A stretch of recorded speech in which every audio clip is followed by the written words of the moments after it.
शक्तिशाली है, मायावी है सिंदूरा, किंतु इसकी मूर्खता इसे मृत्यु के अंधे कुएं में ढकेलने जा रही है। ब्रह्मदेव के वचन नहीं झुठलाए जा सकते। उनके शाप के अनुसार वो बालक अवश्य इसका अंत करेगा। अच्छा ही है, वहां ये अपने प्राणों से मुक्त होगा और यहाँ मुक्ति मुझे मिलेगी इसके आतंक से।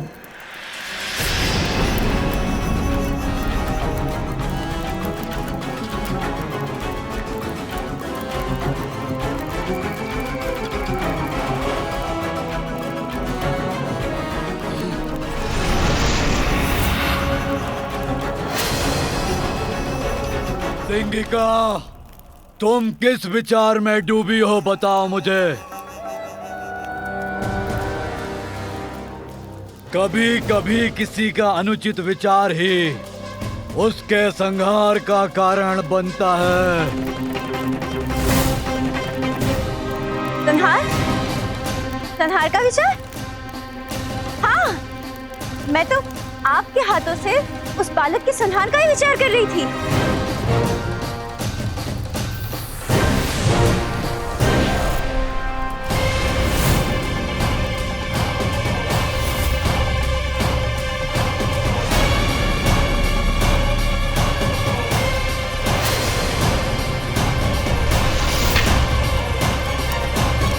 कहीं इसका क्रोध अब मेरे ऊपर तो नहीं फूटने वाला? कभी कभी मन में उपजे विचार पर पुनः विचार करके कोई कार्य करना चाहिए। मैं ब्रह्मदेव के श्राप का विचार करके रुक गया। उन्होंने कहा था वो बालक ही मेरा काल बनेगा। उनके वो शब्द भूला नहीं हूं मैं। महादेव और देवी पार्वती का दूसरा पुत्र तुम्हारा काल बनकर प्रकट होगा।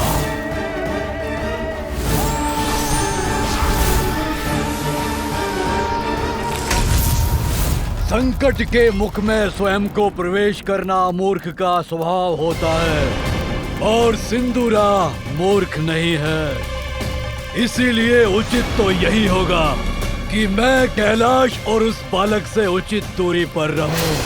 प्रतीत होता है सिंदूरा ने कैलाश जाने का विचार त्याग दिया है। मुझे कुछ करना होगा इसके लिए। समस्या है तो समाधान अवश्य होगा। सिंदूरा इस समस्या का उपाय अवश्य ढूंढेगा। अवश्य अंत होगा उस बालक का। तब तक धैर्य रखो बुढ़िया सिंगिका, शांत रहो। बच गई।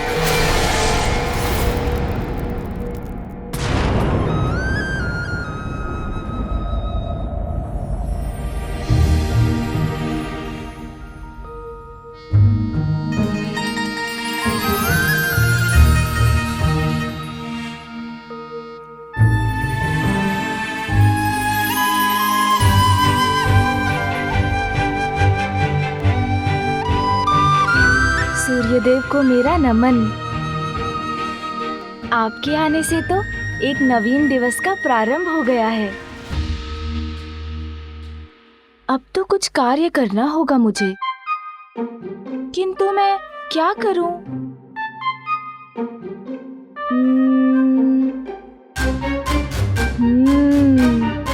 अरे हाँ, मेरे खिलौने।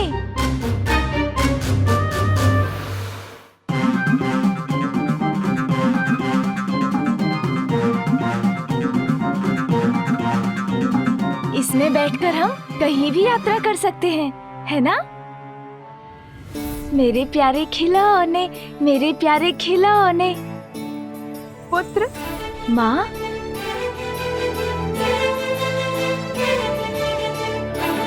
प्रातः काल में माँ के शुभ दर्शन तो अत्यंत मनभावन है। अरे ये क्या पुत्र, निद्रा से जागृत होते ही पुनः खिलौनों से क्रीड़ा करने लगे। इनके साथ क्रीड़ा करने में तो मुझे बहुत आनंद आता है माँ। आइए ना। तुम्हारे साथ क्रीड़ा करूं, इसका समय ही कहाँ है पुत्र। मैंने तुम्हें बताया था ना, आज का दिवस अत्यंत महत्वपूर्ण है। चलो अभी अपने खिलौने छोड़ो, बहुत कार्य है आज। और सर्वप्रथम तुम्हें दातून करना है और फिर स्नान। दातून? ये क्या होता है माँ? तुम आओ तो सही, फिर तुम्हें बताती हूँ दातून क्या होता है। उचित है माँ, चलिए।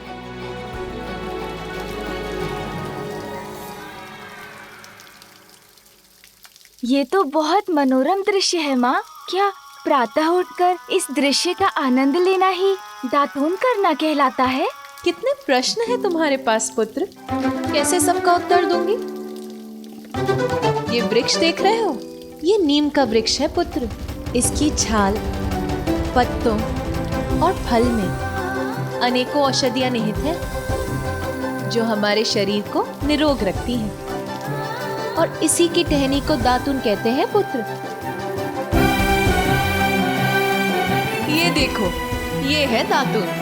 प्रातः इसे करने से दंत और उसको आधार प्रदान करने वाले मसूड़े स्वस्थ रहते हैं पुत्र, और मुख को भी स्वच्छ करता है। देखो पुत्र, ऐसे। अब तुम करो।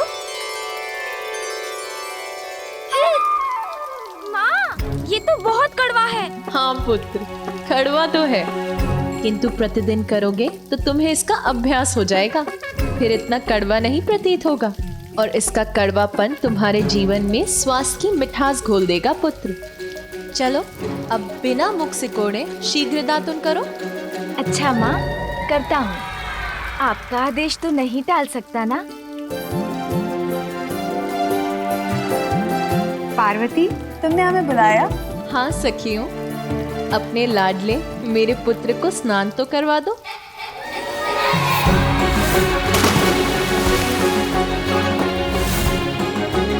मौसी जी, आप मेरे पिछले स्नान को लेकर अभी भी कुपित हैं क्या? किंतु उसमें मेरा क्या दोष? मैं जल में कूदा तो पानी आप पर छिटक कर आ गया। अच्छा, आज सावधानी से कूदूंगा कुंड में।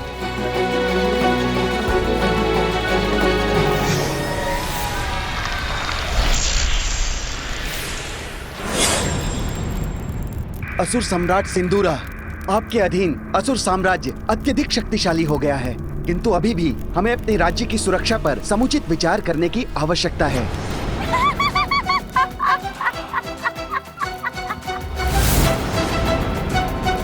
ऐसी कौन सी बात है जिस पर तुम्हारी हंसी फूट रही है बुढ़िया सिंगिका?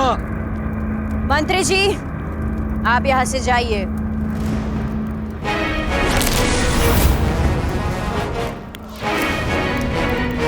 इतना दुस्साहस मेरे असुर सम्राट सिंदूरा के मंत्री को प्रस्थान करने का आदेश देने का दुस्साहस कैसे किया तुमने? जानती हो इसका परिणाम? क्या तुम्हें अपने प्राण प्रिय नहीं है? प्राणों का संकट मुझ पर नहीं मंडरा रहा है। असुर सम्राट सिंदूरा, अत्यंत ही हास्यास्पद थी आपके मंत्री की चिंता। एक भयभीत और बलहीन असुर के साथ असुर साम्राज्य की सुरक्षा की चर्चा। सिंगिका!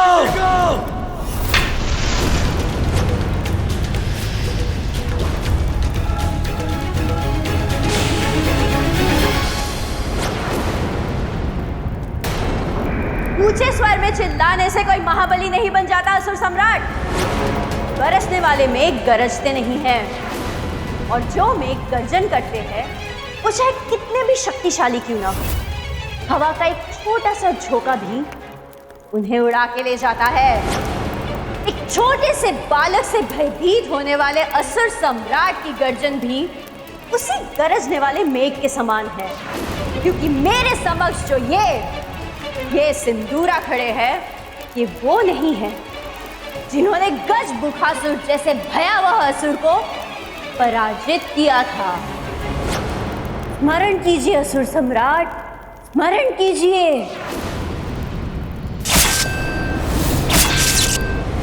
वो आप ही थे जिन्होंने केवल अपनी एक दृष्टि से भयावह गजमुखासुर को पराजित किया था।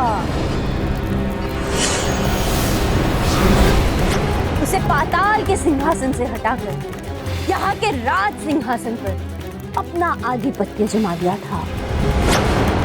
त्रिलोक विजेता होंगे आप। संपूर्ण सृष्टि केवल आपके नाम से थर थर कांपेगी। तब ऐसा प्रतीत हुआ था मुझे, किंतु आप स्वयं एक तुच्छ बालक से भयभीत होकर थर थर कांपने लग गए, और वो भी अर्ध बालक और अर्ध गज। उसके आतंक ने तेज कर दिया आपको। उस तुच्छ बालक से भयाक्रांत हो गए आप। मैं कुछ नहीं बोलूंगी, किंतु बस अब खीर पकनी शेष है। यदि मैं यहाँ नहीं होती तो मेरी पुत्री पार्वती ये सब व्यवस्था अकेली कैसे कर पाती? माँ, अभी तक आप तैयार नहीं हुई? आप भोग की चिंता मत कीजिए। पूजा और उत्सव के लिए मैंने उसका प्रबंध कर लिया है। तैयार हो जाऊंगी पुत्री। अब मैं बाहर जाकर वहाँ की व्यवस्था देख लेती हूँ।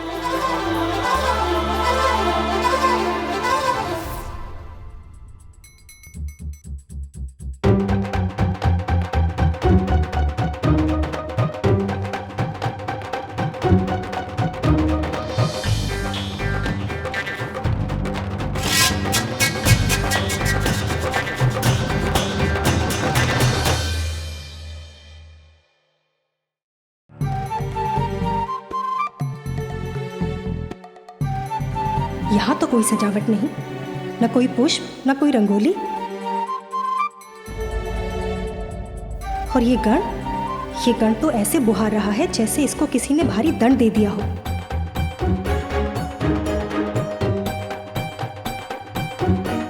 मैं कुछ नहीं बोलूंगी, किंतु महादेव को तो जैसे कोई चिंता ही नहीं है, अभी भी अपने ध्यान में ही मग्न है। माता, ये पुष्प कहाँ रखूं? यहाँ या कहीं और? मैं कुछ बोलूं? पुत्री, मैंने सोचा था कि मैं आज कुछ भी नहीं बोलूंगी, किंतु पूछना तो पड़ेगा ना कि यहाँ कोई सजावट क्यों नहीं है?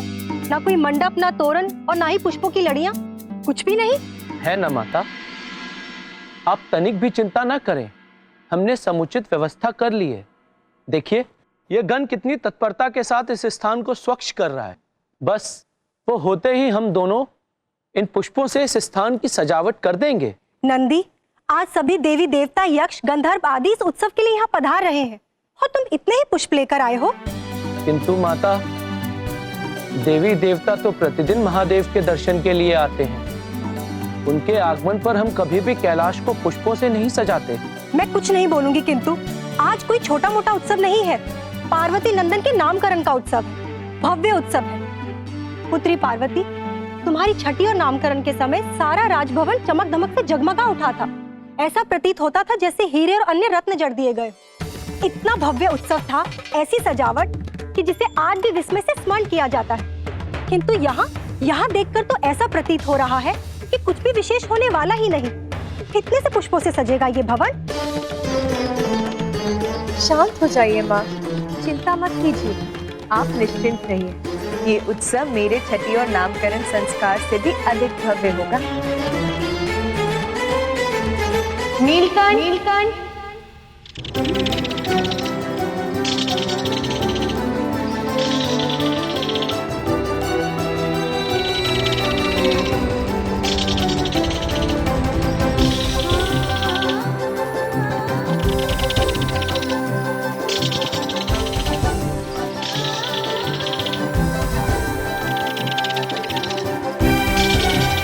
ये नन्हा पक्षी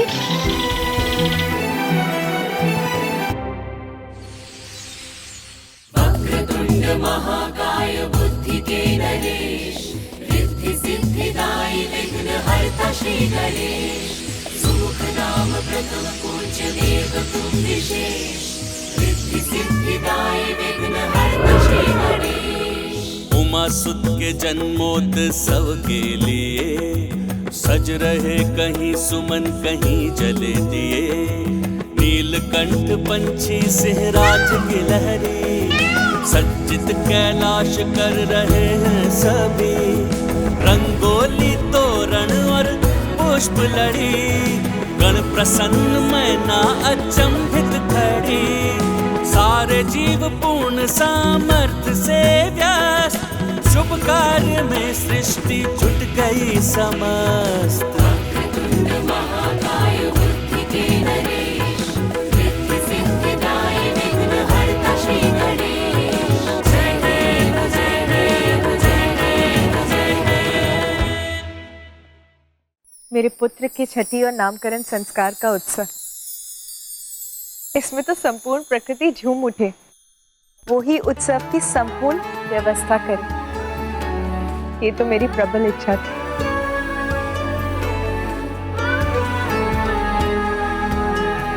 माँ,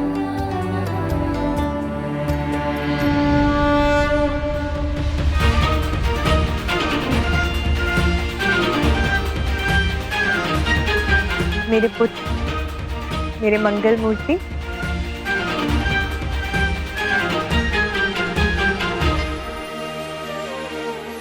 देखा माँ, आपके पुत्र ने स्नान कर लिया, स्वच्छ हो गया मैं।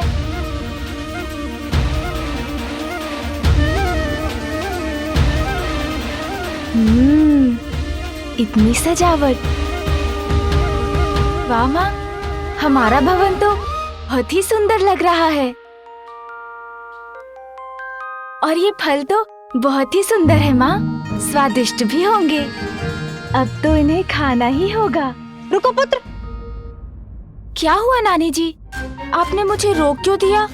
इतना उतावलापन उचित नहीं, पूजा के भी कुछ विधि विधान होते हैं। आज तो तुम पूजा संपन्न होने के बाद ही भोजन प्राप्त कर सकोगे।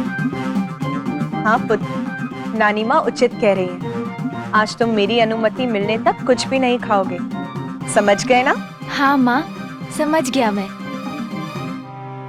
माता, अतिथियों का आगमन प्रारंभ हो गया है।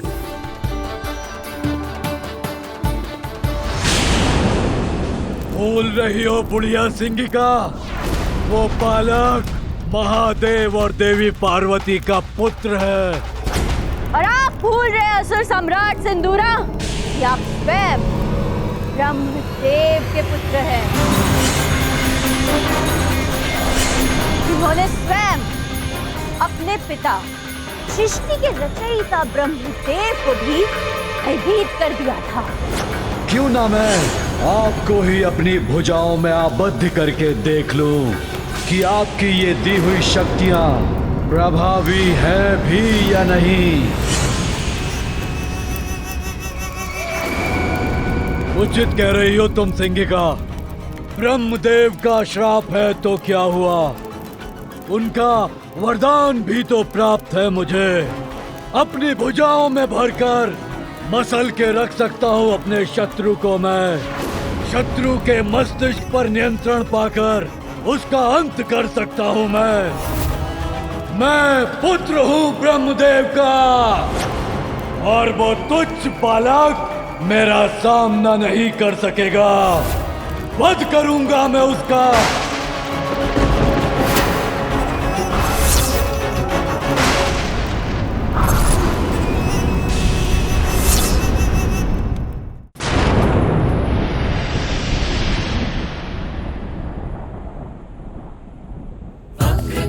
महाकाय बुद्धि के नरेश, रिद्धि सिद्धिदायी विघ्नहर्ता श्री गणेश।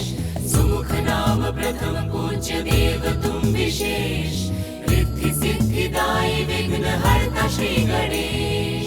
पार्वती नंदन का जन्म महोत्सव, साक्षी होने को आए देव व गंधर्व, बाल मुनि सप्त ऋषि गण भी सारे, सपत्नीक ब्रह्मा विष्णु भी पधारे। नभ से उतरते वाहन सुसज्जित, कैलाश सज्जित व पूर्ण व्यवस्थित। नंदी श्रृंगी प्रेत तोतला सब गण, अगुआई अभिनंदन करके प्रसन्न। जया एवं विजया व मैनावती, भूप हिमावंत साथ द्वारे खड़ी। महाकाय बुद्धि के नरेश, रिद्धि सिद्धिदायी विघ्नहर्ता श्री गणेश। जय देव जय देव जय देव जय देव जय देव जय देव जय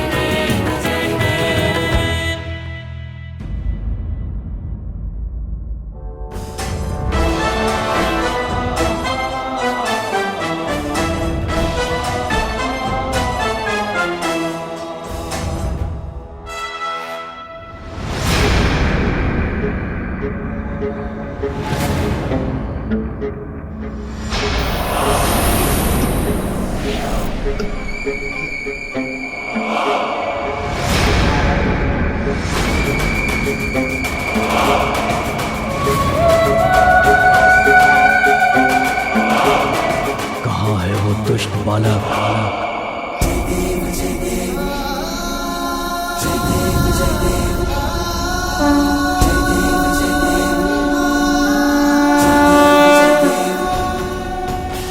जय श्री गणराज विद्या सुखदाता, धन्य तुम्हारो दर्शन बेरा मन रमता।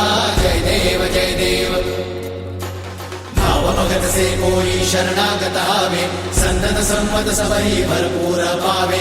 ऐसे तुम महाराज को अति भावे, कोसा भी नंदन निश्चित गुण गावे। जय देव